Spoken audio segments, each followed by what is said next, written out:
Welcome. You're listening to Literacy Now, the official podcast for the nonprofit organization Parents for Reading Justice, and I am your host, Brett Tingley. So we're really excited today to have with us David Chuck. He is a Canadian technology entrepreneur, cybersecurity specialist, and a media personality. I didn't realize that you hosted a syndicated David Chuck's computer show, and that you filled in for Bill Gates in various presentations. And really, I had the opportunity to kind of just have a window into your experience at the Plain Talk conference last year. But so I'm super excited to talk to you.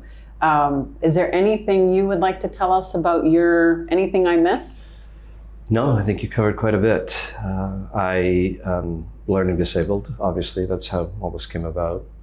And have a lot of challenges, cognitive thinking, sort of just being aware of what's going on around me.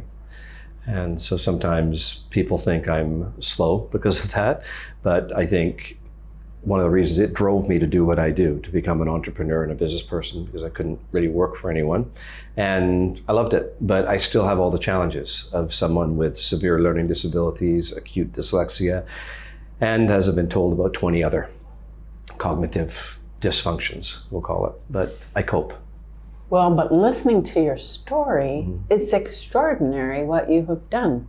Like the rest of us cannot see it. So it's amazing. How you were saying that you filled in for Bill Gates.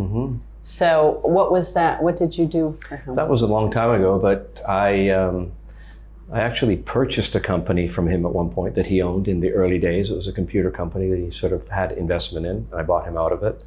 And then later, when Windows started to grow, on the Canadian part, because I was in Canada, he couldn't do some of the launching tours, so I did those. And it was exciting for me because I really enjoyed technology.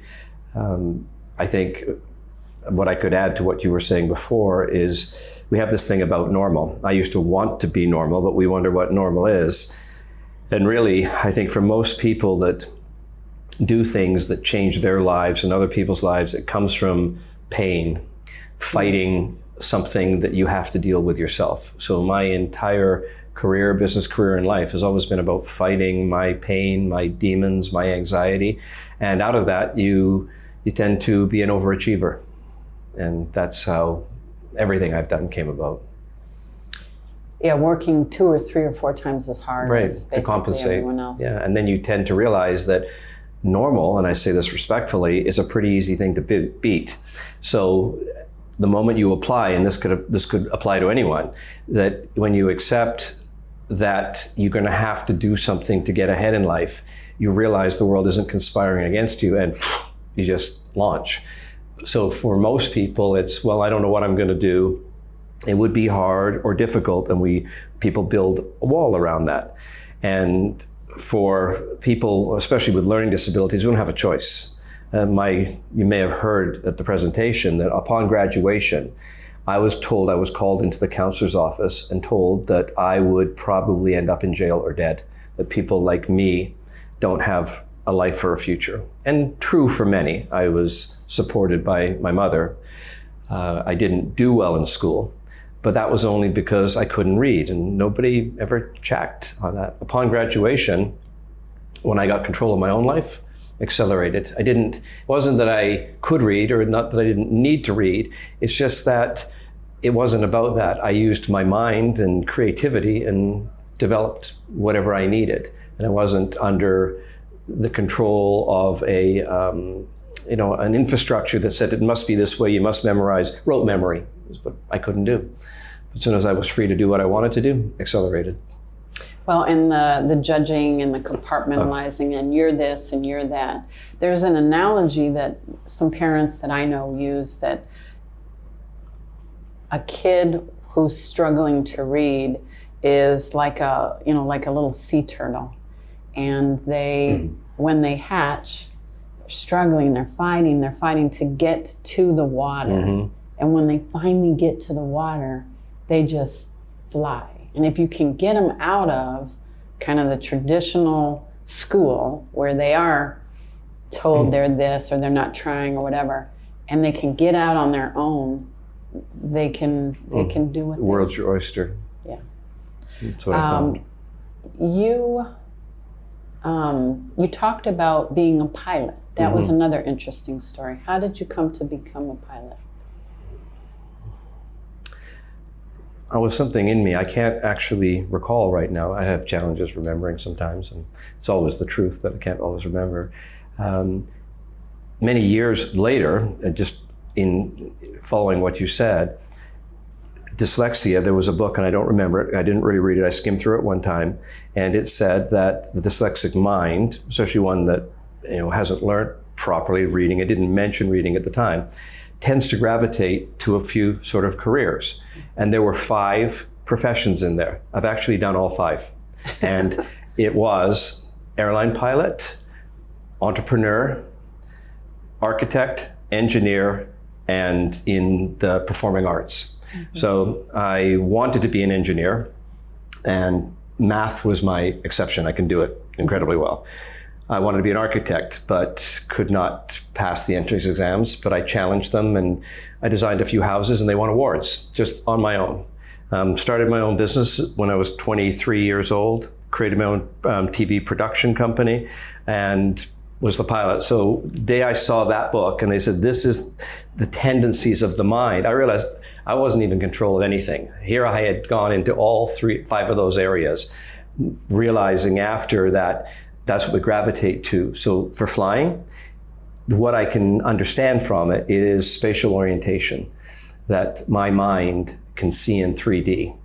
And flying a plane was just like art for me.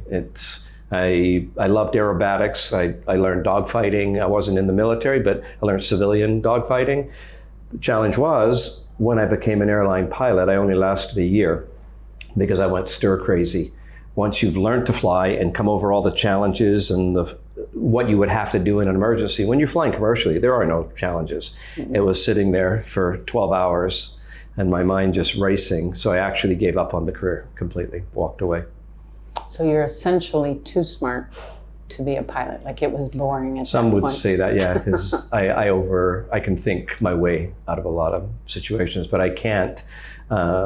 If it comes from reading something and answering questions, the comprehension of reading in the moment was probably at a grade 2 or grade 3 level. The program that I went through with EBLI and Nora changed not only my perspective or understanding, but gave me a way to see reading differently, a new methodology, and the comprehension. I don't know, it was like a switch. I can now read and tell you everything that I read. And before, it was a struggle, putting the words together and getting to the end of the page and going, one more page, done. Go to the next. Parents for Reading Justice is a nonprofit grassroots movement dedicated to ensuring every child learns to read by engaging parents and educators in adopting the science of teaching reading. Please watch our award-winning film, Our Dyslexic Children, take our masterclass, and to ensure all our services remain free of charge, please consider making a donation today, all at parentsforreadingjustice.org. Well, and as a parent of a dyslexic child, I'm an intuitive reader, so it's hard for me to kind of understand that. But my understanding is that it takes so much effort just to decode that there's no room left to kind of comprehend. No. So what you were able to do, so that's kind of how you got into this work, or how I met you through Nora, and we're here for the premiere of The Truth About Reading, which is exciting. That'll be tonight. How did you meet Nora, and how did your interesting journey, how it comes about?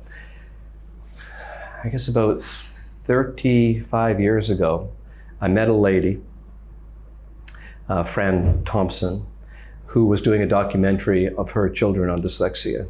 She had heard about me because in Canada, I was a well-known business person, and I had made it public that I had dyslexia, although I wasn't deeply involved in the community.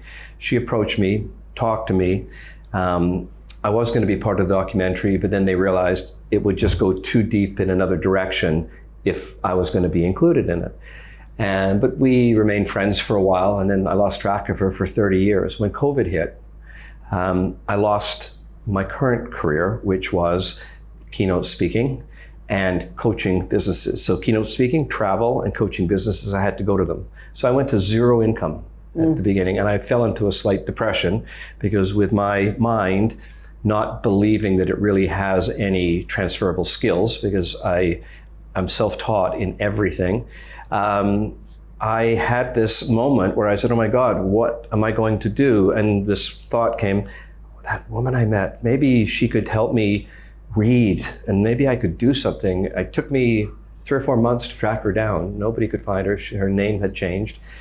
I met her and she went, oh my God, David, like, it's the perfect time that you've come back into my life. And I said, perfect time for you to be back in my life. We talked and she introduced me to John Cochran.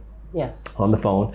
And we, because he was an entrepreneur, business person, we talked on the phone, and it was like we were kindred spirits. It was just like, oh my God, we've lived the same life.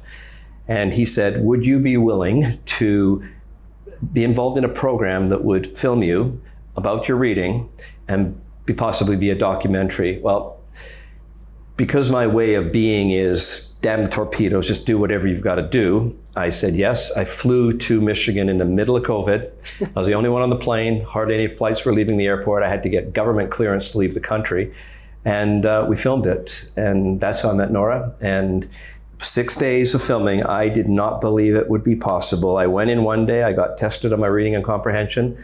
6 days later, I felt like a different person. They tested me again, and I'd gone from like elementary school comprehension to post-university. And I felt the switch go in my head, and it was like, I said to Nora, I feel like I'm watching a movie. I'm not reading a book. And that was the difference. It was the comprehension. That normally it was 3 to 4 times on a sentence, back and forth, and then move on, lose track of that one, not know what it was about. Now I'm reading it going, I'm in a movie. And everything was different. Now I read, oh my God, I read every single day. Every day I read multiple books at one time, and probably read from between 1 and 3 hours a day, where it might have been 1 to 3 hours a year before that. Now I love it. I can't explain it. Well, and that's what is so fascinating to me to listen to her. Sounds like it's like you said, it's almost like a switch. It's fascinating to me for you to say how it felt. What was it that put it in order? How do you? Well, I broke down. I broke into tears. Seriously, I'm even feeling it right now. I didn't understand how the English language worked. I was taught pictures and words. Look at the picture, say the word, cat, C-A-T. And Nora said, it's not how it is. She'd give me a word and she would say, what are the sounds in that word? I'd go C-A-T. She goes, no, it's cat, right? And I went, whoa, even it's not the alphabet? She goes, no, it's not. And it's not about looking at an image or looking at a word. It's if you have should I had a very good vocabulary, which I do. She started asking me words. She goes, now spell it based on sound. And I did. And I was like, oh my God, I can actually spell. I could probably spell 10% of the words I know. Well, I was probably hitting 95 to 99% now thinking about it. And then she showed me that, certain ones like shun or A and E, and A can be 3 or 4 different ways, but the propensity will be that it'll be this one first. So you're going to 80% chance if you go with that, and you might be wrong the odd time, but then you'll look at it and go, that doesn't look right. So within 2 days, I was spelling. And then we had to work on my writing because I had purposely taught myself to do a legible writing so no one could read it. And so now we just started flowing my writing a little better, and all of a sudden I could see the word, that it didn't look like how I'd seen it before. Another epiphany. And then she handed me a book, which we did a few times. It was John's book, The Teacher Who Couldn't Read. And I'm reading it, and it wasn't like reading. I was excited, and I'm hearing what John did in school and when he was a kid. That isn't reading to me. Reading was torture, and it was getting to the bottom of the page so you could turn it. And now I think, don't ask me about it, but I can even remember what I read in those 6 days, which is a first for me.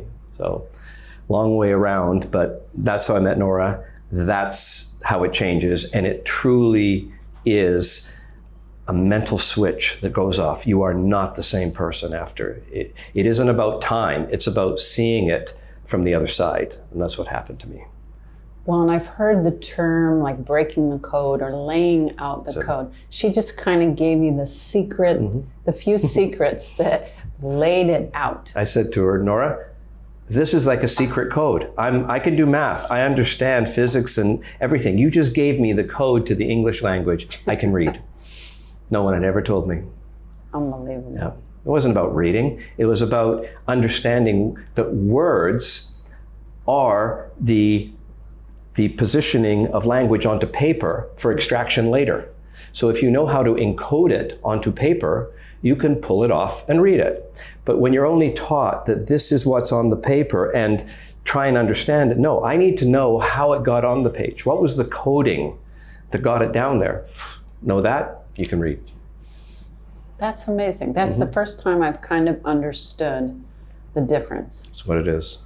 What would you say, so there's so much emphasis right now on catching kids early and preventing reading failure, but there are still many, many millions of adults who are illiterate or subliterate. What would you say to those adults? How do we get them? It's got to be. Well, I've got goosebumps right now. Oh, sorry. Just thinking that you don't know what you don't know. And if I hadn't been in the mind space to get a hold of Fran, to talk to John, to get a hold of Nora, if I'd not been in the headspace of I need to do this, I would have never done it, and I would have never believed it, because I was coming up against my demons. And I told you earlier that that is how I survive. So to me, it was a natural thing to do, that if this doesn't feel comfortable, then maybe there's something at the end of the path. So for a typical subliterate or illiterate person, you've dealt with hell your entire life. You've been abused, you've been mentally abused, possibly physically abused like I was, tortured, and you live in torture and shame. The last thing these people want to do is be vulnerable.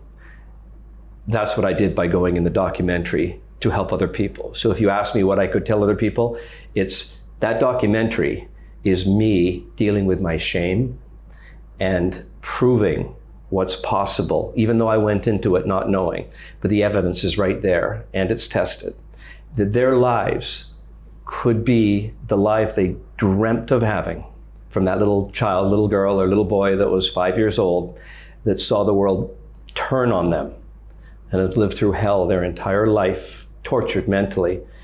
They can end it. And they can end it like that. But it will be the hardest thing ever if you hadn't lived a type of life that I did, not for the torment, but for the risk that I was willing to take all along that got me to jump the chasm to do the training for the documentary. But I wanted that evidence to be there for all the people that can watch that and say, my God, I only have to put up with that much more torment of just dealing with myself to learn coding, as opposed to 12 years of school failing to learn to read. No, we're talking hours or days. And most people, it might take a few weeks, but then it's over. You can do anything you want with your life. It's extraordinary. You said there's got to be, you talked about your mother at Plain Talk, and she was able to instill in you, I mean, to have gone through what you've gone through, she still instilled in you like a fight that helped you to go into the challenge. How did she do that?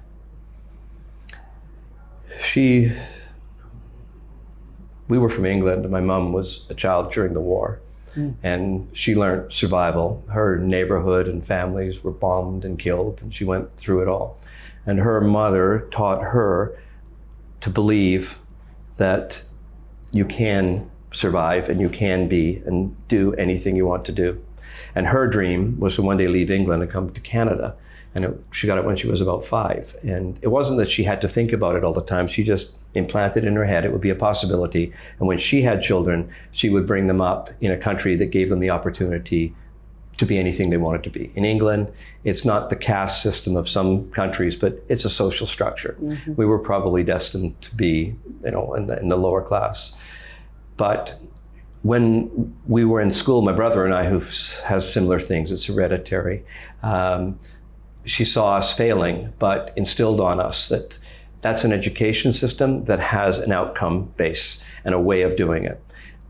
I know, because she saw us in the first 5 and 6 years, how creative and how industrious and how innovative we were, and saw us collapse when we went into school. She just kept that faith and said, we'll make it through school.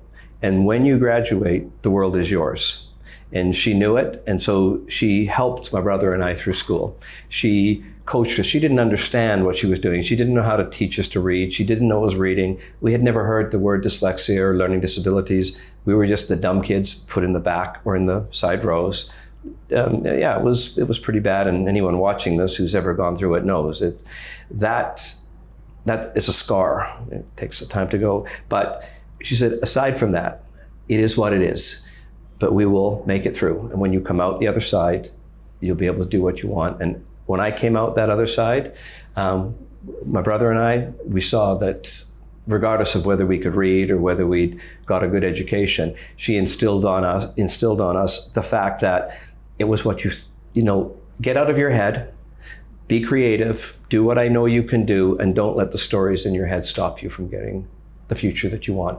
And that was it. She had no skill in it, but it was just an absolute commitment to not let us consume ourselves with self-hatred. She did a wonderful job, wonderful job.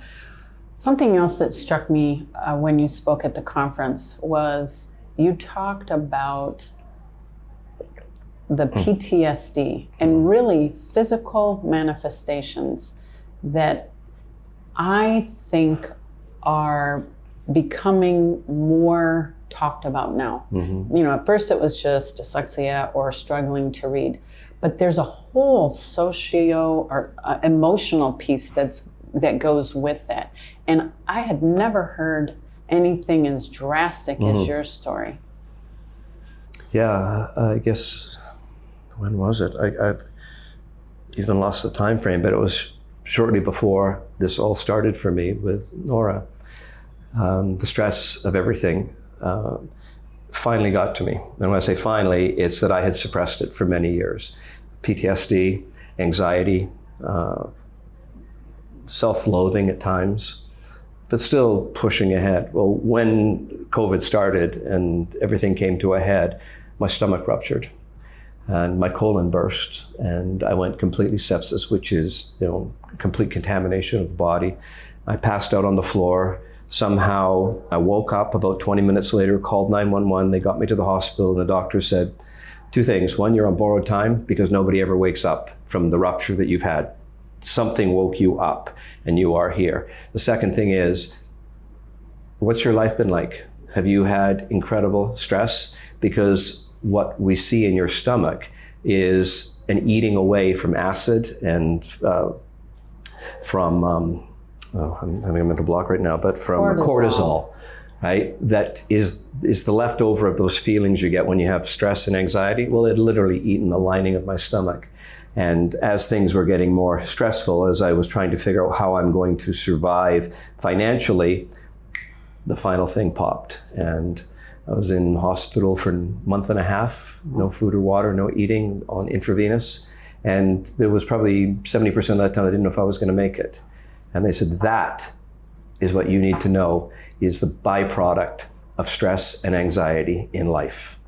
And so many people that have the PTSD, I'm not saying they're going to have what I had, it was horrific, but there is a hidden component to it, with the torment it does to the body. The amygdala, which puts us in fight or flight, I live in it, still do today to some degree, but it consumed me. So stress and anxiety going through my body all day long, and it ends up in the stomach.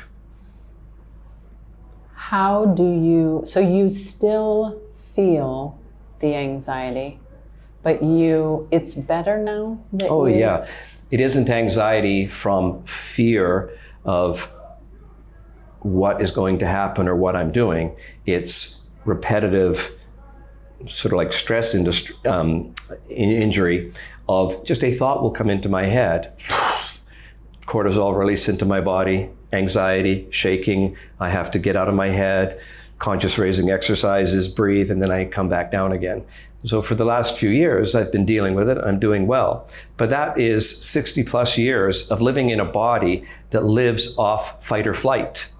And so that is my next project, to reduce that down. But I can honestly tell you, that won't go. You can work on it. What has gone is my fear and worry about confrontation of reading and comprehension.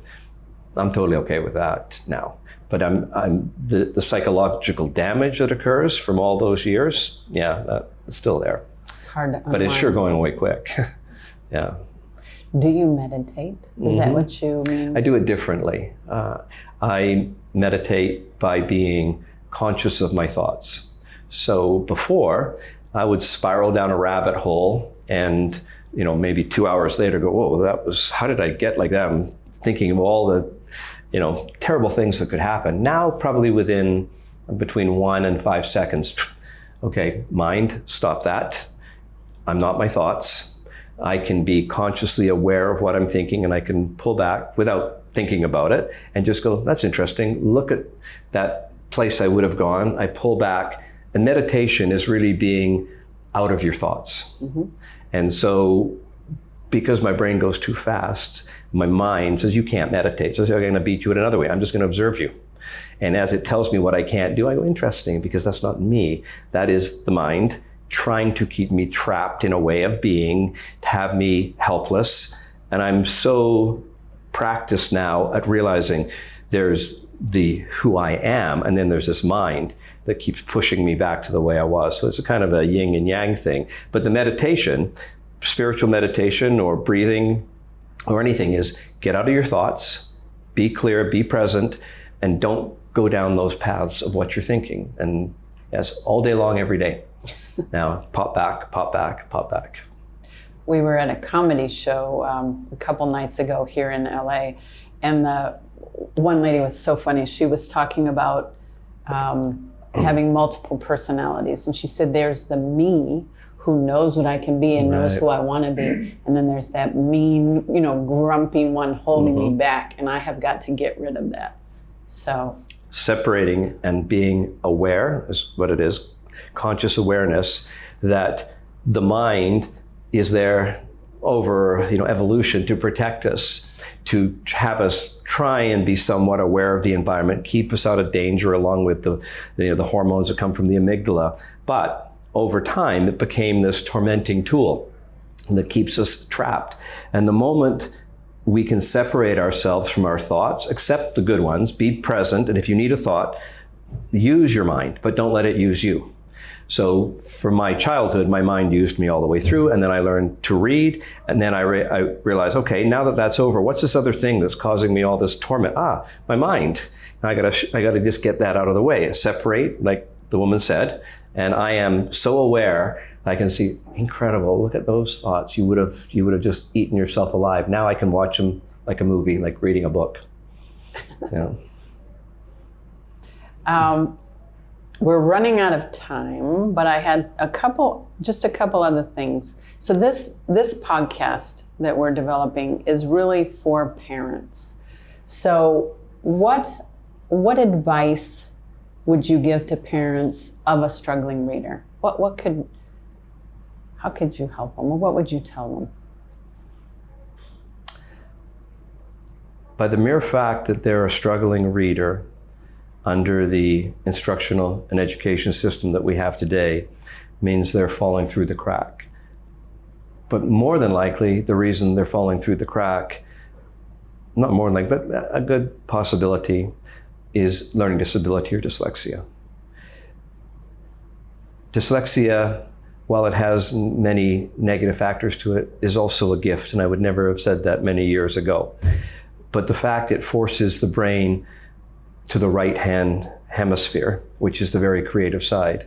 If you look at the 5 careers I told you about, airline pilot, architect, engineer, performing arts, I missed one of them right there.